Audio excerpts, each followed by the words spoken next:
Welcome to the Heart of It, where we take you to the heart of healthcare. This season, we're exploring what happens behind the scenes at Fraser Health to ensure patients receive the best care possible. Fraser Health provides care on the traditional, ancestral, and unceded lands of the Coast Salish and Inklakatma nations and is home to 32 First Nations within the Fraser Salish region. Fraser Health is dedicated to serving all Indigenous people and honors the unique cultures of the First Nations, Métis, and Inuit living within the Fraser Salish region. Welcome to the Heart of It. My privilege to have Dr. Sarah Mark here with me, who is one of our program medical directors for addictions medicine and substance use. Today, we like to discover some of the services that are available to support our patients, families, and communities that are using substances or are suffering from substance use disorder. And of course, talk about the tragic death of 14,000 people that have lost their lives to the toxic drug supply since the public health emergency was declared in 2016. And I believe about 4,000 people have lost their lives in Fraser Health, including 700 people last year. Hi, and welcome. Thank you so much for having me. One of the things that sometimes people are not sure about is what's the difference between substance use, addictions, or substance use disorder? Right. So substance use, it's a pretty broad term. People have been using substances for a very long time. I drink coffee. I don't know if you do, but the use of substances is very widespread. When we talk about a disorder or we talk about the term addiction, we're usually looking at the point at which substance use becomes problematic. And there is from my end, from a clinical end, there is a very clear way to diagnose a substance use disorder. But when I am explaining it to patients and family members, I kind of have a couple of little subcategories in which I can explain what problematic use looks like. So one of the big things with a substance use disorder is really having an impairment or trouble with control. So when patients are having trouble controlling their use, when they're using more than they really want to, that often is a sign that it's becoming something that is of concern. We often will also see patients when substance use starts to impact social functioning or cause social problems. So if you're finding yourself unable to go into work because of substances, if school is becoming more challenging, if you're unable to provide the care for your children or families, that is often a sign as well. Another big one is risky use. So if patients are starting or individuals are starting to find themselves using substances in situations that are unsafe, for example, driving, or they're finding themselves, in childcare using substances, those are also things to look out for. And finally, one of the important things to know about substance use disorders and addiction is that when our bodies have been exposed to a substance like alcohol or opioids or benzodiazepines, our bodies do become tolerant, meaning that you need more and more to achieve the same effect. And that's something that we see pretty commonly, like actually universally with substance use disorders.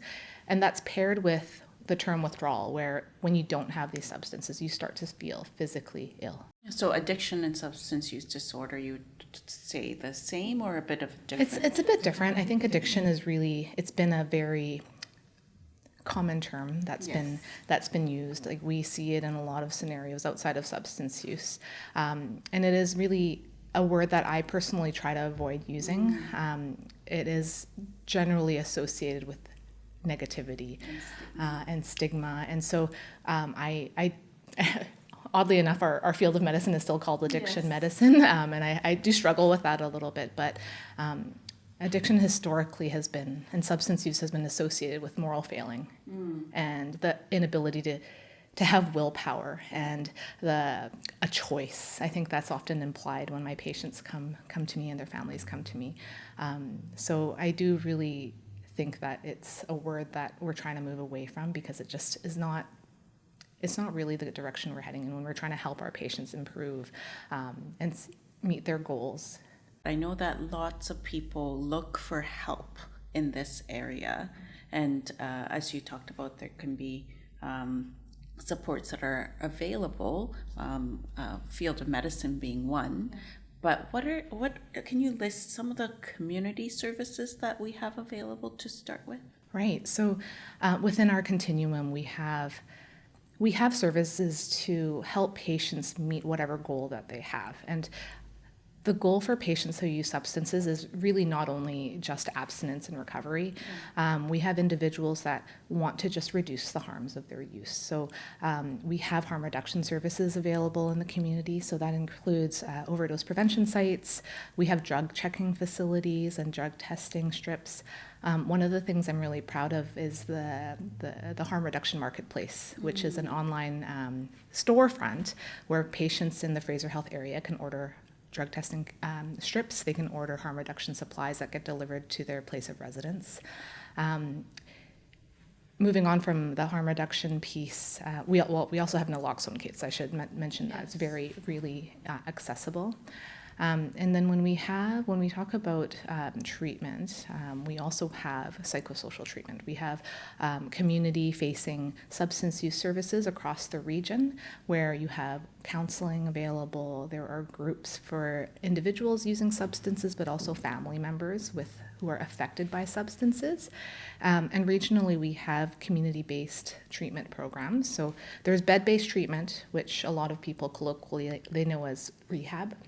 But in the community, you can access similar courses and similar types of programs like cognitive behavioral therapy, vocational therapy, and these are available regionally and delivered virtually as well, really trying to extend their reach. Just knowing that a lot of people might not be able to go to bed-based treatment either, so that's available also.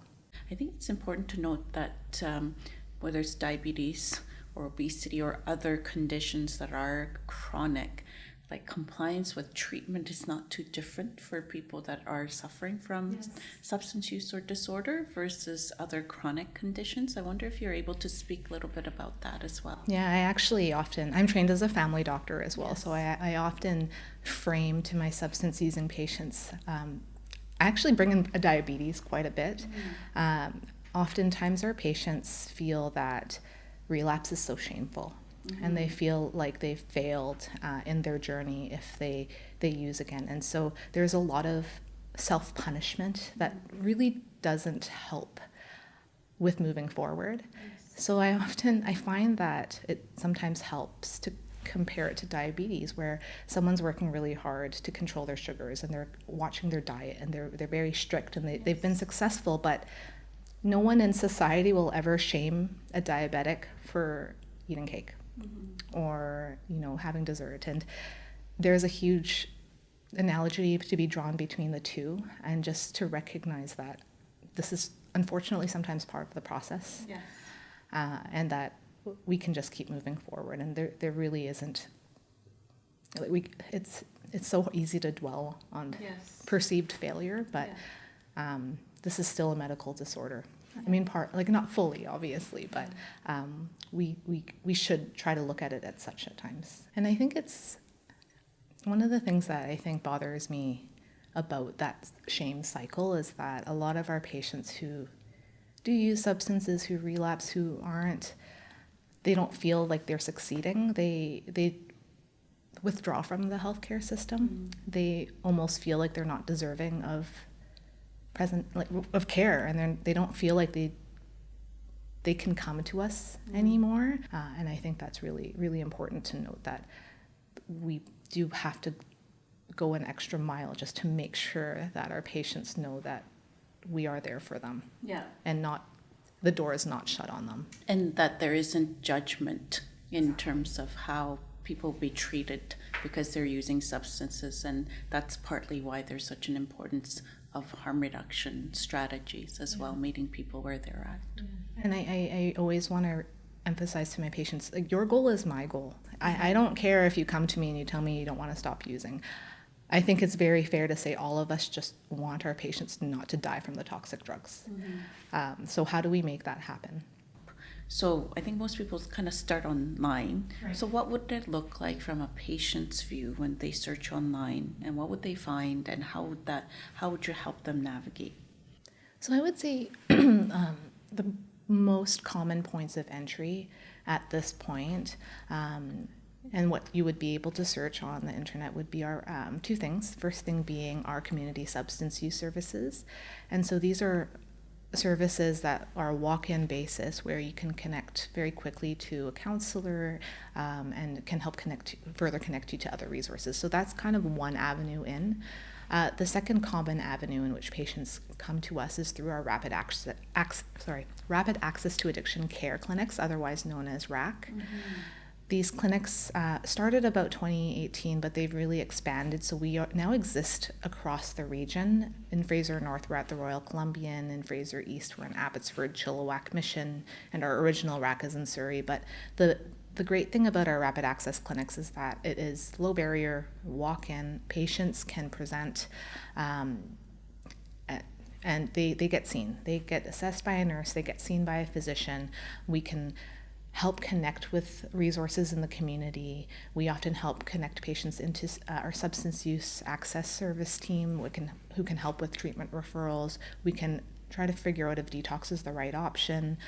We can offer outpatient options, which are quite popular, as I've mentioned.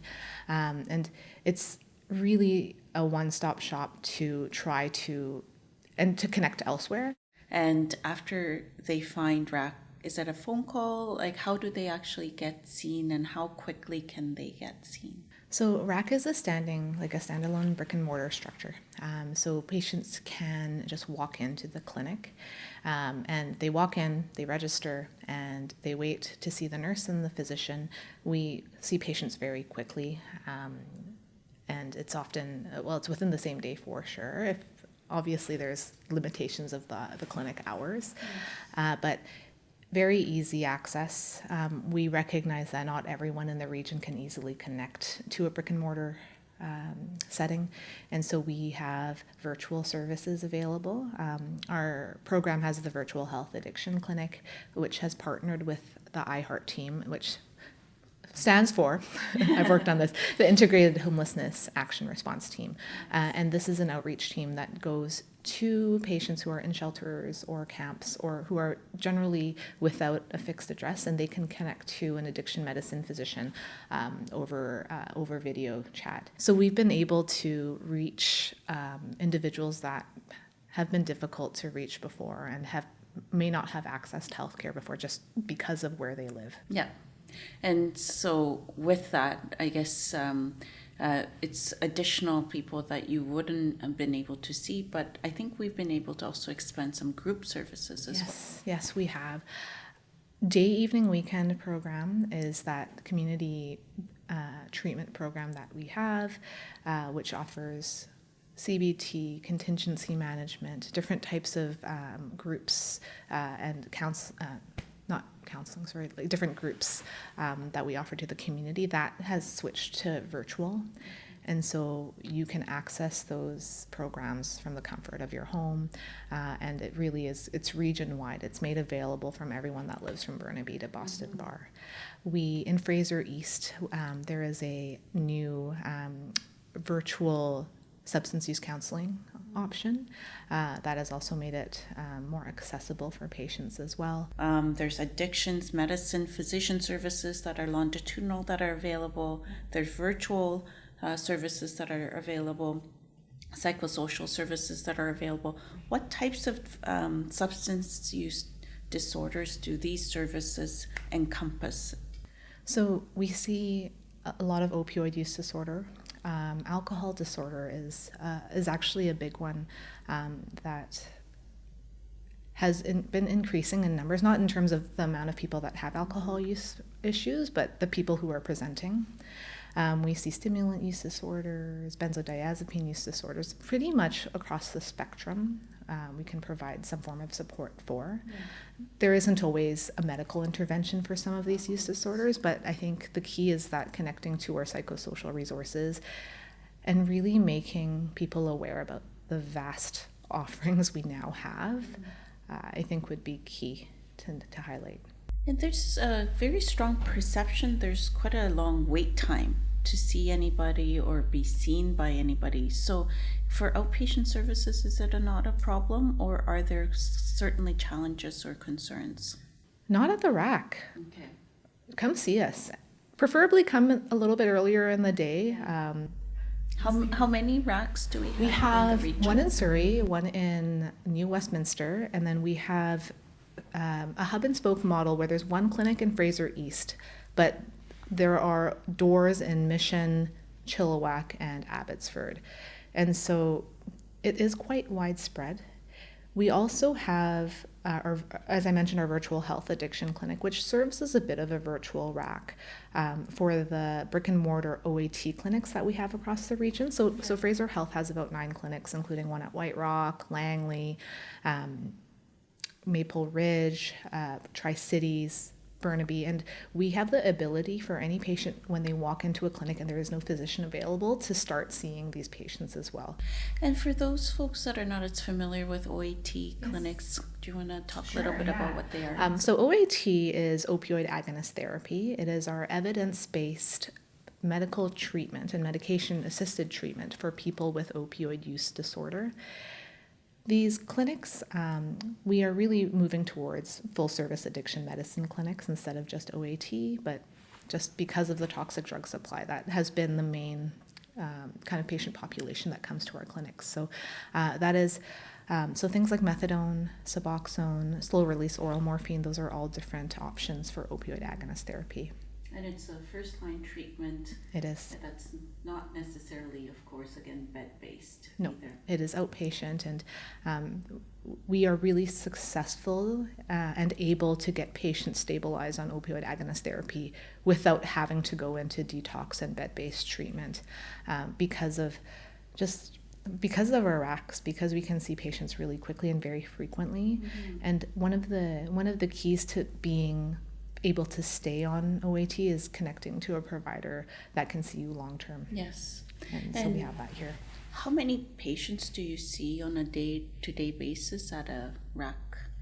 So it depends. We have at the peak we were seeing 60 patients a day in Surrey. I would say at this point it's around 30 to 40 because we've also expanded our Roshni clinic. Yes. So that's been able to reduce some of the volumes at our Surrey RAC. Fraser East and Fraser North, about 20 patients each per day. Okay. I would say maybe 25 to 30% of them are new patients that have never presented to one of our RACs before. Great. And you mentioned Roshni Clinic, and of course in Fraser we've significant South Asian population. Actually, it was a report that I did in a different role. We found that South Asian population had a higher proportion of deaths related to the toxic drug supply, and had some different substance use behaviors, including more binge type of usage. And I know that Roshni Clinic was specifically designed to support South Asian population. Would love to hear a little bit more. Yeah, so Roshni Clinic started around 2017. During COVID, there was honestly a little bit of a slow period where it was very difficult to add patients to the clinic. But for the last 2 years, we've been able to add a lot of physicians. We now have 2 counselors, a social worker, we have 2 nurses, and about 5 or 6 physicians that are providing care for our South Asian population. Surrey has, so 1 in 6, I was looking this up, 1 in 6 individuals in Fraser Health are of South Asian descent, about 1 in 3 in Surrey, about 25% in Abbotsford. And so we have a lot of patients that require culturally sensitive and culturally safe care. Alcohol is culturally kind of approached differently, I would say, in the South Asian community, and there is a lot of cultural dynamics and family dynamics that make their approach to substance use management. It needs to be a little bit different from what the convention is. So there are a lot of there are groups that are available through Roshni for families. There are men's groups and women's groups now that are really, really well attended. And right now, I'm really excited to share that we have 700 active patients at Roshni and about 500 appointments a month. So really expanding with, and I think as this clinic continues to come to awareness in the community, the numbers will rise substantially. Yes. And again, decreasing stigma as well as in the process. And speaking of more culturally safe care, we know that Indigenous population is also overrepresented in substance use disorders and problematic substance use. And how do we ensure that we're looking after patients, clients from Indigenous communities in a safe way? So there are lots of efforts to try to have very specific roles in our team. So we have Indigenous clinicians in some of our addiction medicine teams, including, for example, there's a social worker in our intensive case management team, which is for people with very severe substance use disorder who are unhoused. We have an Indigenous health liaison and outreach worker in Fraser East, where they do outreach to First Nations communities. As we expand our programs, we're really trying to ensure that there are sacred spaces available and there's smudging areas also. So, and one thing that, not all of our services have specialized Indigenous clinicians, but we do ensure that all of our staff have the appropriate Indigenous cultural safety and anti-racism courses that they need to complete to create a safer environment. Some training, trauma-informed care as well, and cultural training to ensure we're providing safe care. Right. I'm going to shift a little bit to some of the bed-based services, because that's also some of the services that we offer. And maybe I'll start with patients that are coming in through emergency department. For whatever reason, we see a lot of patients that use substances come to our emergency department. There's also a service that we offer that connects the dots, SUSAT. Do you want to talk a little bit about that? When a patient arrives in emergency for substance use needs, we have a couple of connection points.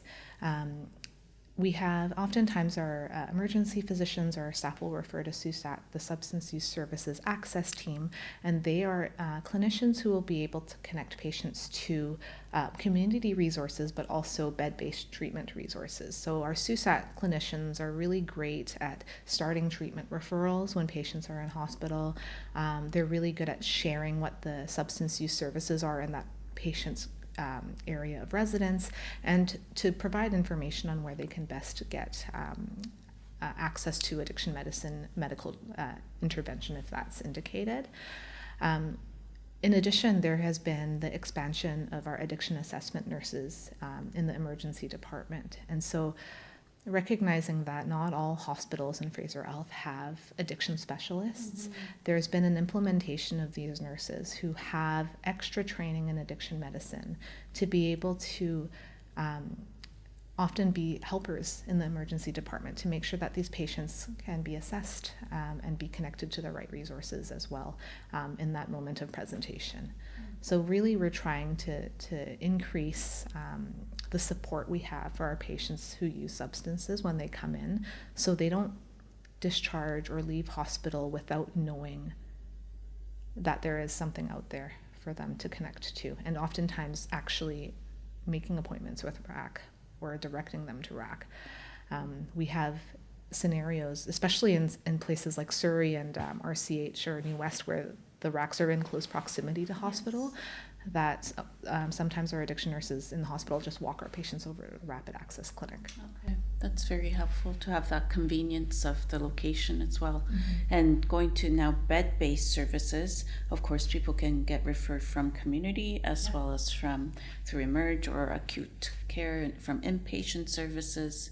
So what are the most appropriate types of kind of situations that require that bed-based service?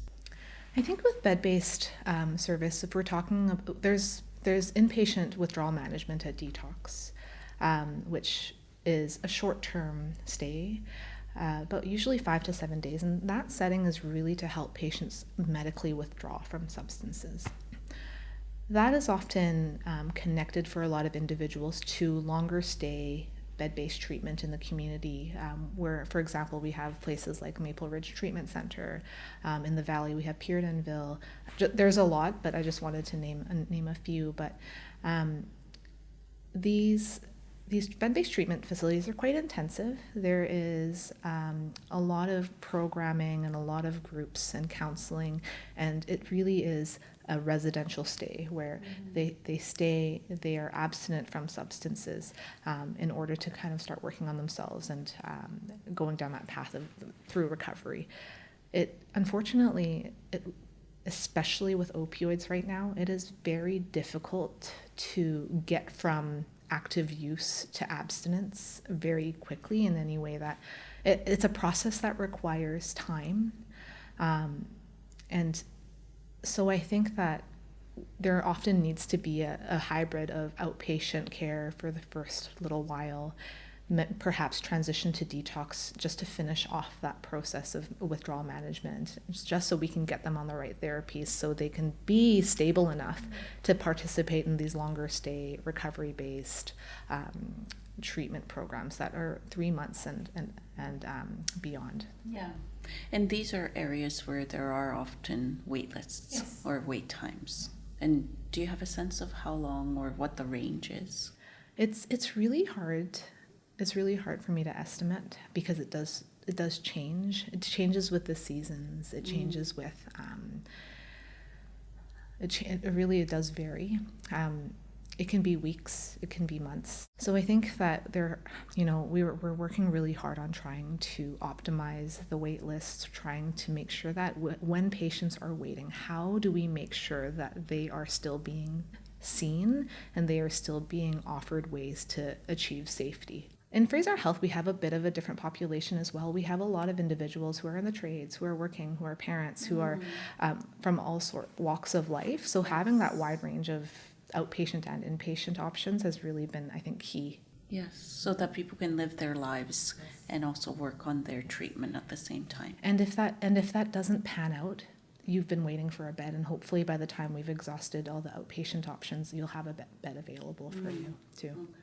Is it fair then to say that those that are really intractable on more the community-based services or more on the severe end really require the bed-based services, or not necessarily? Is it different type of substances? It really, not necessarily. I would say that a lot of, perhaps our patients, I can maybe describe our patients who with no fixed address, who are very, very vulnerable.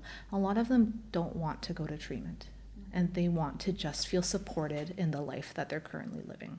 And so I should mention, we do have intensive case management teams. We have teams to help support our patients kind of continue where they're at, but just be safe and just have some control over their substance use. So really, lots of offerings for lots of different, a wide range of patients that use substances. And it seems like you're hopeful with the expansion of services, and I'm curious if there's like a story, patient or client story, that's really touched your heart, that gives you that hope. I have so many stories. I think I have a lot of stories, and these are often the stories that keep me going, because my work can often feel quite heavy, and it can feel quite dark. I can think of one of my first patients, a grumpy old guy. And if you're hearing this, I'm sorry, sir. But it took him about 2 years. He came and saw me for 2 years. We kind of didn't chat very much for the first year, and I just kind of continued his medication. And he didn't want to change his medication for a very long time, even though he was still using and not really meeting his original goal. We started talking a little bit more, and then 2 years in, he agreed for us to start optimizing his medication. Took a long time, and I think he just felt so defeated by the healthcare system. I'm very proud to say that over the last couple of years, we've been able to get him a joint replacement. He was declined a joint replacement for about a decade because of his substance use. We were able to get him a joint replacement.